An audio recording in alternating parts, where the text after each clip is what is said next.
My hair is out of control, much like my obsession with Reylo. Hey! So, hi guys! I wanted to talk about my new favorite thing in the entire world, which is my absolute full-hearted obsession with Kylo and Rey being a couple. Before seeing The Last Jedi, it was something that I was rooting for, but in an abstract, not a real way, not something that I actually anticipated. I definitely would not have bet money on them, like, even tiptoeing down that route. So seeing it play out in actually a really sweet and compelling and subtle and slow burn kind of way is right up my alley. I definitely have a bias. I have a thing for, my friend described it as the Beauty and the Beast archetype, where it's just a kind of a bad boy of some sort of higher status who's kind of a jerk, but also having an internal struggle between being bad and being good, and the girl who's definitely good, but kind of sassy, a little pushes buttons, but is overall like a good person, and her kind of helping him see the light. My favorite pairing of all time that kind of falls under those lines is Zuko and Katara from Avatar: The Last Airbender. They are the best couple ever. They were definitely one of the most life-consuming obsessions that I've had.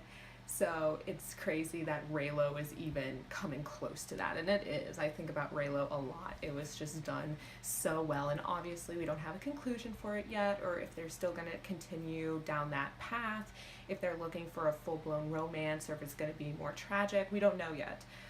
We'll find out in 2 years, but I have hope for it. I know some people aren't as into the whole romance aspect of it, and for me, that's part of the reason I am really drawn to Star Wars. I mean, you look at the original series, and romance and sexual tension is such a vital part and makes it feel alive and relatable, and you have something hopeful to root for. And even the prequels, which I do not like, even that is like the center of it. The thing that drives everything forward is the romance. And even in The Last Jedi, the romance isn't, you honestly could probably make an argument that everything between Rey and Ben was platonic. I think the shirtless scene kind of undercuts that a little bit. I think from a writing perspective, it's a really smart move, because being romantically entangled with someone is such a good motivator to actually have someone change. There's almost nothing as motivating as doing something for someone that you love. So having Ben kind of fall into that a little bit. I mean, obviously it caused a huge change in him because he killed Snoke. It was a pretty big change. And I also really like it because as much as I'm pretty positive about the Disney Star Wars branded reboot, it is missing a sort of romantic or like sexual core to it. Other than Finn being a little flirtatious with Rey sometimes, there really wasn't any romantic spark. Or with Rogue One, there is like a little bit of Jane and Cassio. They had a little bit of a something, and then they all die. The second they even like made physical contact, they were obliterated. So not much of a romance per se. That's definitely something that I'm really excited about and made the movie feel more grounded. Yeah, sorry if the sound quality was a little shitty. I just realized I had fans going. Oops. I genuinely think having romantic ties to Rey is the best motivator for a redemption arc, because obviously his parents aren't enough, his mentor wasn't enough, but when there's somebody that like you're really attracted to and care for and feel protective over, I mean, I don't see how he could have a satisfying redemption arc without the romantic storyline from Rey as well, unless they just don't do a redemption arc at all, which would be greatly disappointing to me, but who knows? Kylo is already such a complicated and emotionally layered character. He was already whiny and bratty and cruel, but also clearly was struggling with the fact that he wanted to be like his idol Darth Vader. He wanted to impress Snoke, but he obviously still loved his family, even though he knew he wasn't supposed to. Just like having this push and this pull, and then to add in there for The Last Jedi, oh, and now I'm also really care about this girl who I'm also supposed to hate and almost killed, but now she's the only one who seems to really get me and who I can relate to and be honest to. And I think that already took a complex character and just made him real. Where Rey, and I liked Rey in The Force Awakens. I didn't think she was a Mary Sue, but I think she had some Mary Sue qualities. But there was like something where it's like, I like you, I don't love you. But then in The Last Jedi, seeing her, because she's just so desperate for answers about who her family was and just immediately wanting to go towards the dark side, even after screaming at Kylo for a little bit, warming up to the fact that he might be a friend or an ally or somebody that she can confide in and somebody who gets her and understands her struggle, it made her a much more interesting character too. It showed that she did have really serious emotional weaknesses. She desperately wanted to find out or remember who her family was, and she really wanted somebody to understand how much stress she's under and how difficult things are for her. And this person who she's also supposed to despise, who she thinks is a monster and a snake and who killed Han and supposed to be this quintessential bad guy, she just can't help but feel that he gets her in a way that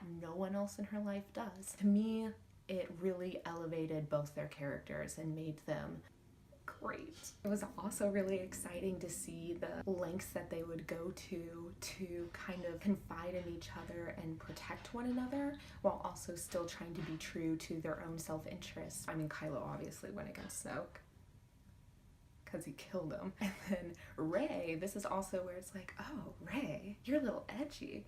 You're a little out there, because she gets caught with a boy and actually whips out her lightsaber to fight off Luke over it. And the whole last movie was about finding this guy. She finds him. She's not getting the answers she needs out of him. And she thinks that he helped create Kylo Ren and kind of smother Ben.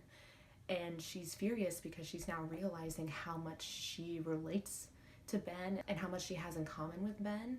So I think part of it is a fear that if he did this to Ben and kind of created Kylo, what could he do to me? And also just secondhand anger of, you hurt somebody that I really care about now. So her going against Luke, I mean, that was one of my favorite parts of the entire movie. It was just so unexpected, but real, where, yeah, you'll do crazy things for a crush. Rey really became a wonderful, real character to me. I liked seeing the sadness and the longing to find answers and the weight of knowing that she's now has like way too much responsibility to handle. I love Rey this time around. The evolution of watching her grow closer and closer to Ben is really compelling, and it feels so realistic considering all the events that took place before, to her to be like, you're a terrible person, and him shooting back at her, yeah, I am. And kind of realizing, oh no, like he has guilt about this too. He knows he's not being the best that he could be. And it's kind of a mirror to her about like, yeah, I'm not perfect either. I'm willing to go to like really dark places to try to figure things out. But the fact that she still stands by her morals and stands by what she believes in, I say that referring to not going with Ben, not teaming up with Ben. Although personally, I think the story would have been much more interesting if she did. Because like, yeah, kill it all, burn it all down, start something new, start something better, y'all would be great. But I understand that it's like I think she could still sense that one of his driving, motivating factors was still power, and that's not what she's after. That's not what she wants to be there for. That rejection, man, I mean, this is why the redemption arc would actually be really satisfying, because the audience, we he saw Ben and that he is capable of good and making the right decisions and not hurting people and protecting those that he loves. We know that he's capable of it, but that he failed. He made the mistake and he failed. But now he would have to, I mean, this is what I'm hoping will happen. Like, who knows he'll do this, but now he's going to have to redeem himself. He's going to have to prove to Rey that she can trust him again and that he's worth a second chance, even though he's made a lifetime of mistakes and that he recognizes mistakes. I think that last shot was really beautiful because, well, Snoke's dead, so obviously he's not the one making the Force connection. That is something that they genuinely share, and I really hope that they go back to using it and using it in the same style where there's no music, there's a little bit of an echo, it's very quiet except for these two people talking. It's so simple, but it's so effective. So I really hope J.J. Abrams throws that in there. So they genuinely do have this bond, and so here's this person he cares about, and she shuts the door on him and she's like, no, you actually messed up, dude. And I think he's dismissive of authority. He's dismissive of Snoke, of his parents, but this is somebody he actually sees as his equal in a lot of ways. He sees a lot of himself in her, and so disappointing her might actually mean something to him. So I really hope Disney goes down this route because it kind of feels like something that just would write itself. It would be so beautiful and so satisfying, and it would just be so romantic, and it really is like the Beauty and the Beast archetype, and Disney did it so well with that movie. And I kind of feel like they've trailed off doing those kind of more classic romances, like Moana and Frozen didn't really have anything like that, or Zootopia, not really. So it would be, I would like, what I'm trying to say is that they should make out, and it would be a really good movie. They would just make such a cute couple. So if you like this video and you want to see more like them, make sure to give it a big ol' thumbs up and subscribe. I post every Monday, Wednesday, Friday at 5 p.m. Eastern Time. Thanks for hanging out with me, guys, and I will see you in my next video. Bye!